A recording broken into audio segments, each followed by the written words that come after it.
11ویں صدی ہجری کے مقبول زمانہ بزرگ سرتاج آگرہ حضرت سیدنا امیر ابوالعلا کی ولایت و کرامات اور خوارق و عادات سے ایک زمانہ روشن ہے۔ آپ سلسلہ ابوالعلائیہ کے بانی اور عہد شاہ جہانی کے مشہور صوفی گزرے ہیں۔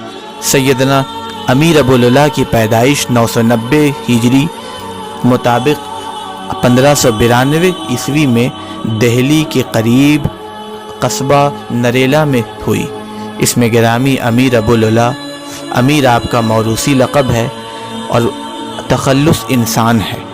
آپ میر صاحب، سیدنا سرکار، محبوب جل وعلا اور سرتاج آگرہ جیسے خطاب سے مشہور ہیں۔ تو والد کا نام امیر ابوالوفا اور والدہ بیگم بی بی عارفہ تھیں۔ ان کے علاوہ آپ کی ایک ہمشیرہ بھی تھیں۔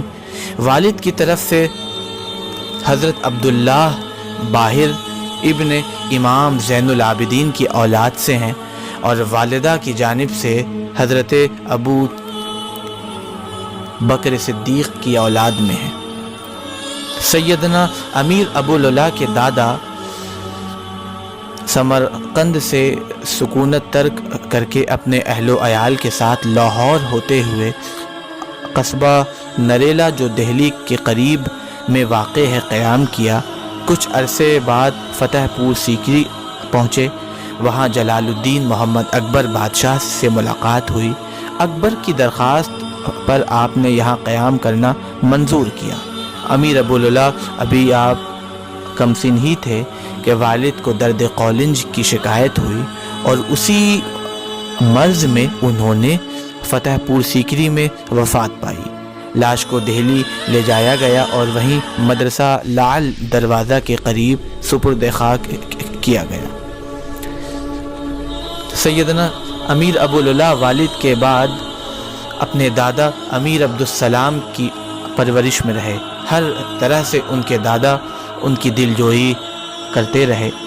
آپ کے دادا سفر حج پر روانہ ہوئے تو پھر بھارت واپس تشریف نہ لا سکے اور تو وہیں انہوں نے وفات پائی۔ جنت البقیع میں ان کا مزار موجود ہے۔ سفر حج سے قبل آپ کے دادا نے آپ کو اپنے نانا خواجہ محمد فیض المعروف بفیضی ابن خواجہ ابو الفیض کے سپرد فرمایا تھا۔ ابھی آپ اچھی طرح سن شعور کو پہنچے بھی نہ تھے کہ نانا نے بھی ایک مہم میں جام شہادت نوش کیا۔ اس طریقے سے آپ کا خاندان بچپن میں ہی کئی طرح کے صدمے کا شکار ہوتا چلا گیا۔ آپ کے نانا خواجہ محمد فیض المعروف با خواجہ فیضی بردوان میں حاکم مان سنگھ کی طرف سے نظامت کے عہدے پر فائز تھے۔ دادا کی رحلت کے بعد خواجہ فیضی آپ کو اپنے ہمراہ بردوان لے گئے۔ آپ کی تعلیم و تربیت نانا کی نگرانی میں ہوئی۔ آپ کے نانا نہ صرف ایک مغل عہدے دار تھے بلکہ اپنے بلند مرتبہ آباء و اجداد کے علوم و فنون سے بھی آراستہ و پیراستہ تھے۔ انہی کی صحبت میں آپ تیزی کے ساتھ کمال معرفت تک پہنچے۔ اپنے نانا کے ذریعے فن سپہ گیری اور تیر اندازی میں بے مثال ثابت ہوئے۔ معاملہ فہمی، راست گوئی، خوش تدبیری، استقلال، شجاعت اور جواں مردی کا بہت جلد اعلیٰ نمونہ بن گئے۔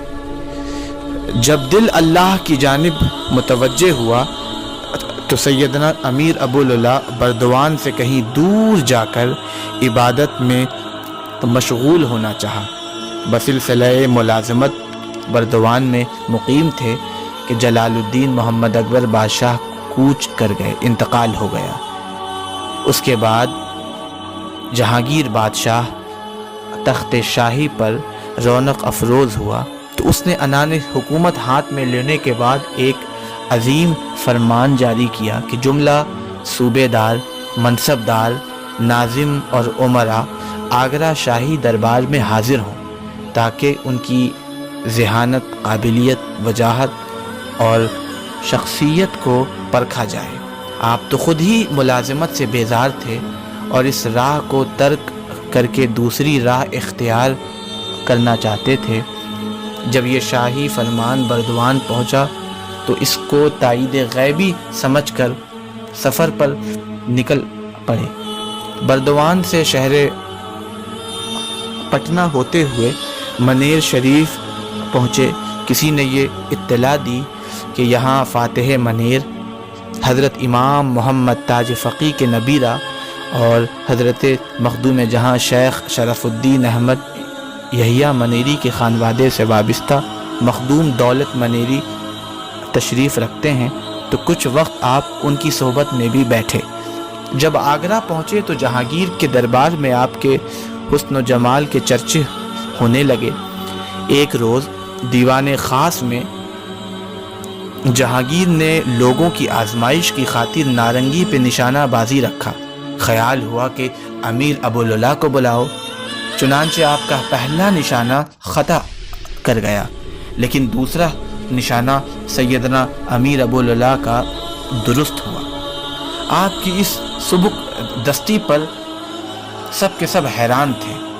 خوشی کے مارے جہانگیر بادشاہ نے ایک جام شراب کا آپ کو بڑھایا، لیکن آپ نے نظر بچا کر شراب کو آستین میں ڈال لیا۔ بادشاہ نے گوشہ چشم سے دیکھ لیا اور کبیدہ ہو کر کہا کہ یہ خود نمائیاں مجھ کو پسند نہیں۔ نشہ شراب میں بدمست جہانگیر پھر جام دیا اور آپ نے پھر ویسا ہی عمل کیا۔ نہایت ترش روح ہو کر کے کہا کہ کیا تم غضب سلطانی سے نہیں ڈرتے ہو؟ بس سیدنا امیر ابوالعلا کو جلال آ گیا اور فرمایا، میں غضب خدا اور غضب رسول سے ڈرتا ہوں، نہ کہ غضب سلطانی سے، اور نعرہ مارا کہ سب کے سب کانپ اٹھے۔ پھر مرضی خدا دو شیر غراں آپ کی دونوں جانب سے نمودار ہو گئے۔ خوف و بد حواس میں سارے کے سارے لوگ بھاگ اٹھے اور پھر مستقل سیدنا امیر ابوالعلا نے راہ فقیری کو اختیار کیا۔ خواجہ معین الدین چشتی سے آپ کو فیضان اویسی ملا اور انہی کے حکم سے اپنے چچا حضرت امیر عبداللہ نقشبندی احراری سے مرید و مجاز ہوئے۔ کچھ عرصے بعد چچا محترم نے خلافت سے نواز کر آپ کو خاندانی تبرکات تفویض فرمائے۔ سیدنا امیر ابوالعلا کی تصنیفات اور شعر و شاعری کے تعلق سے کہا جاتا ہے کہ آپ صاحب تصانیف بزرگ ہیں۔ رسالہ فنا و بقا اور مکتوبات ابوالعلا آپ کی علمی یادگار ہے۔ آپ کو شعر و شاعری کا بھی اعلیٰ ذوق تھا۔ انسان تخلص کرتے فرماتے ہیں کہ سر رشتہ نسب علی و ولی رسید، انسان تخلصم شد نامم ابوالعلا۔